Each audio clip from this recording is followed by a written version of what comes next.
La inflación en Estados Unidos escaló al 6,2% en octubre del presente año, el peor dato registrado en 30 años. El incremento de los precios de la energía y la alimentación, así como la crisis global de desabastecimiento, empeoran las previsiones del IPC norteamericano en el corto plazo. El tranquilizador mensaje de las autoridades de Estados Unidos de que la inflación que acompañó las primeras etapas de la recuperación post-pandémica sería de carácter transitorio ya no puede sostenerse a la vista de los datos de octubre, su peor dato desde 1990, debido al incremento de los precios de la gasolina y la alimentación, así como el aumento de las rentas. De hecho, el presidente de la Reserva Federal, Jerome Powell, claudicó ante la insistente presión de los precios en Estados Unidos y aseguró ante el Comité Bancario del Senado que es el momento para retirar la transitoriedad a la hora de referirse a la inflación. Según Powell, en este momento la economía norteamericana es muy fuerte y las presiones inflacionistas son aún mayores, por lo que la opinión del presidente Powell sería apropiado considerar la finalización de la reducción de las compras de activos de la Fed antes de lo que inicialmente se había previsto. ¿Y cuál ha sido la consecuencia? Pues la renta variable norteamericana, la de Estados Unidos, no tardó en reaccionar a estas declaraciones, aguantando en las caídas de los principales índices y paralelamente los rendimientos de la deuda pública norteamericana hicieron pues una nueva escalada alcista. El FOMC anunció oficialmente a comienzo de noviembre el comienzo en la reducción de su programa de compra de deuda que desde el pasado marzo ascendía a 120.000 millones de dólares al mes. El recorte en estas compras, también conocido como tapering, arrancó a ritmo de 15.000 millones de dólares al mes, 10.000 millones en bonos del tesoro y 5.000 millones en activos respaldados por hipotecas. La posibilidad de acelerar la reducción de estas compras en la última comitiva del año coincide con las previsiones realizadas por múltiples entidades financieras, desde la mítica Goldman Sachs hasta la europea Deutsche Bank, las cuales anticipan que la Fed duplicará el ritmo de su recorte hasta los 30.000 millones de dólares, 20.000 millones en bonos del tesoro y 10.000 millones en activos hipotecarios, con el objetivo de dar por finalizado el tapering en el primer trimestre de 2022. A partir de entonces se atisban 3 subidas de tipos de interés de 25 puntos básicos cada una en junio, otra en septiembre y una última prevista en diciembre. Además, la tasa de inflación interanual de la Organización para la Cooperación y Desarrollo Económico, la OCDE, se situó en octubre en el 5,2%, 6 décimas por encima del registro correspondiente al mes anterior, lo que representa la mayor subida de precios entre las economías avanzadas desde febrero de 1997. La subida de precios de octubre en la OCDE reflejó el encarecimiento del 4,5% de los alimentos, en línea con la subida de septiembre, pero todo al alza del 24,2% del precio de la energía frente a la subida interanual del 18,9% que supuso el mes anterior. Entre los países de la OCDE, las mayores subidas de precios en octubre se observaron en Turquía, casi un 20%, 19,9%, por delante de países como Lituania, con un 8%, y Estonia, con un 7%. Respecto a la inflación de la eurozona, avanza y alcanza un nivel nunca visto, del 4,9%. La variación de precios es de 8 décimas frente a la tasa registrada en octubre, lo que supone el mayor encarecimiento de los precios en la región del euro de toda su serie histórica, según el Eurostat. Según los datos de esta entidad, el Eurostat, Al fuerte repunte de los precios de la zona en noviembre contribuye especialmente la energía, con una subida interanual del 27,4%. En octubre ya registró un 23,7% anual, sumando así el 3,7 puntos a su peso en la escalada de precios. Si nos centramos en la locomotora europea, Alemania, pues la inflación armonizada de este país escala al 6% en noviembre. La tasa de inflación armonizada de Alemania, utilizada también por Eurostat para sus cálculos a nivel de la zona euro, ha escalado a esta cantidad, al 6%, desde el 4,6% registrado en octubre. Esto representa la mayor lectura de inflación interanual en Alemania desde junio de 1992.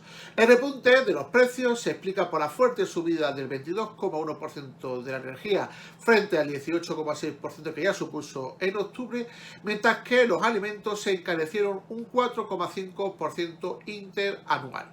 El Bundesbank ya había anticipado que la tasa de inflación de Alemania rondaría el 6% en noviembre y que se mantendrá por encima del umbral del 3% durante un periodo prolongado. ¿Y cómo ha sido la inflación en España? Pues como se puede usted imaginar, pues en nuestro país la inflación se acelera en noviembre el 5,6%, pues impulsada por los combustibles y la alimentación. Hablamos de 2 décimas por encima de las que se registró en octubre y su nivel más alto desde septiembre de 1992. Estamos hablando de casi 3 décadas. Los problemas de suministro y la subida de los carburantes mantienen la presión sobre los precios en medio del debate sobre la pérdida de poder adquisitivo de los hogares, la inflación o también llamada el impuesto de los pobres. Las cifras elevan la inquietud por la pérdida de poder adquisitivo de los salarios y coloca nuevos obstáculos a la recuperación al desviar parte del ahorro al consumo, en partidas como el sobrecoste que está produciendo tanto la cesta de la compra como llenar el depósito y, por supuesto, la factura de la luz. Por si fuera poco, el Banco de España advierte de los daños que vendrán a nuestra economía por esta inflación ya persistente. Concretamente, el supervisor apunta a 2 consecuencias directas del incremento de precios acelerado por el encarecimiento de la energía. En primer lugar, se podría producir un traslado de los costes al conjunto de bienes y servicios de consumo, y en un segundo lugar existe un riesgo de inflación salarial que dañe la creación de empleo y la actividad económica en última instancia.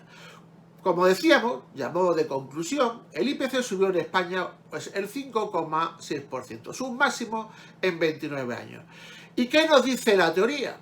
Pues la teoría nos dice que el mandato del Banco Central Europeo es controlar el dato por debajo del 2%.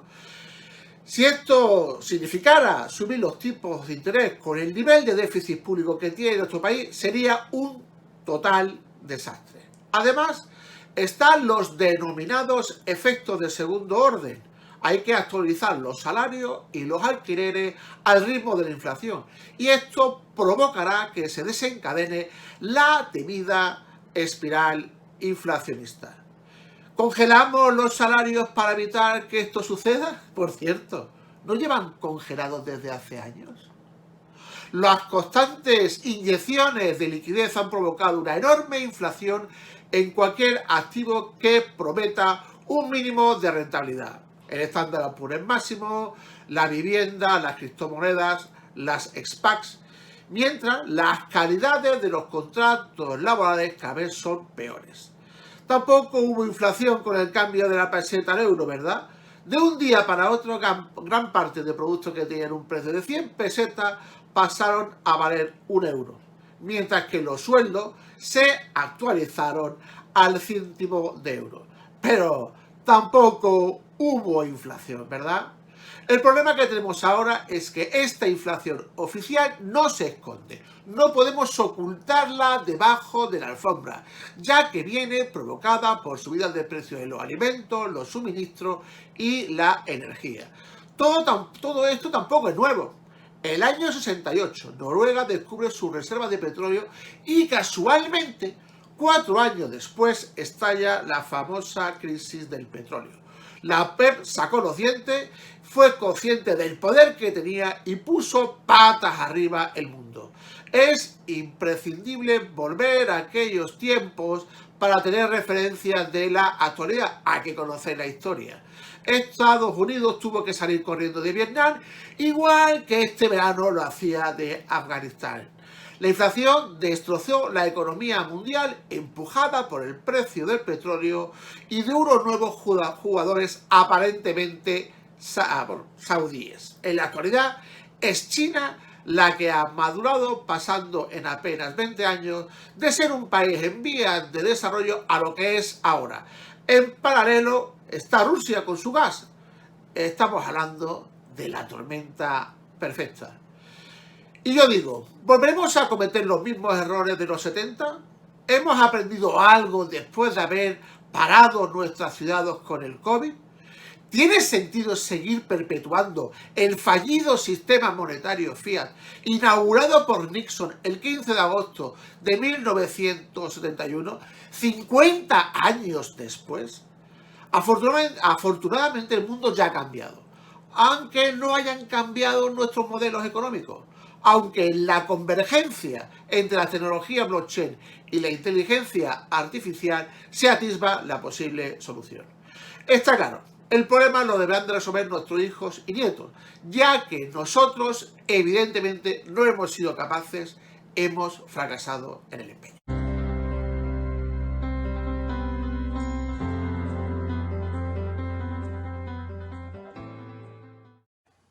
En un minuto para Territorio Bitcoin hablamos de pensiones. Entramos en el mes de diciembre, el mes donde se realizan casi el 95% de las aportaciones a planes de pensiones en todo el año. Eso haría pensar a cualquier persona un poco preparada qué significan las pensiones en España. Hasta ahora las pensiones individuales han significado exclusivamente un beneficio fiscal. Y a pesar de que tenemos 2.400 planes abiertos, todos ellos tienen como un objetivo hacer una deducción que hasta el año 2020 consistía en un máximo de 8.000 euros. A partir del 2021, desde enero de este año, la aportación a pensiones se reduce a 2.000 euros. Y el año que viene, los planes generales del Estado, pendientes de aprobar en este mes, van a llevar a que la máxima aportación permitida a planes de pensiones sea de 1.500 euros. Una industria, un sector, algo en el que todos habíamos apostado, en el que pensamos que las pensiones, sobre todo, es el futuro de nuestra jubilación. Necesitamos hacer y tener claro cuánto dinero vamos a tener cuando dejemos de trabajar. Esto no lo hemos conseguido. En España siempre hemos jugado con lo que va a pasar, que el Estado va a ser nuestro gran valedor, nos va a pagar algo o lo mismo que cobraban nuestros padres, y esto no es así. Un Estado quebrado como el español, con incapacidad de ver qué va a hacer con sus jubilados futuros, con una situación que es que se gasta más de 10.000 millones al mes en pagos de jubilaciones para los actuales, tiene que repensar cuál es ese futuro. Y desde luego el futuro es algo en el que tengamos que contar todos, no una solución temporal, intermedia, sin conocimiento, con un ministro que pretende solamente salir con continuidad en los medios de comunicación, dando noticias que luego no ejecuta, con una situación absolutamente lamentable en la que la reducción va contra lo que la reducción de las aportaciones a pensiones van totalmente en contra de lo que se está haciendo en otros países, y sobre todo con un sistema que premia el ahorro fiscal temporal en el momento que se hace la aportación y no en la jubilación. Los países europeos hacen una cosa clarísima: la jubilación no tiene carga fiscal y por lo tanto, cuando todo lo que aportas a tus planes de pensiones individuales durante tu vida laboral, al final de esa vida laboral, toda la rentabilidad que has obtenido no tiene ningún coste fiscal. Y eso es lo lógico. Si tú aportas a tu plan de pensiones y resulta que ese plan de pensiones tiene rentabilidades medias que en algunos países llegan hasta el 10-12%. Sin embargo, aquí, como nos detenemos en la ventaja fiscal, nuestros planes de pensiones son los peores de toda Europa.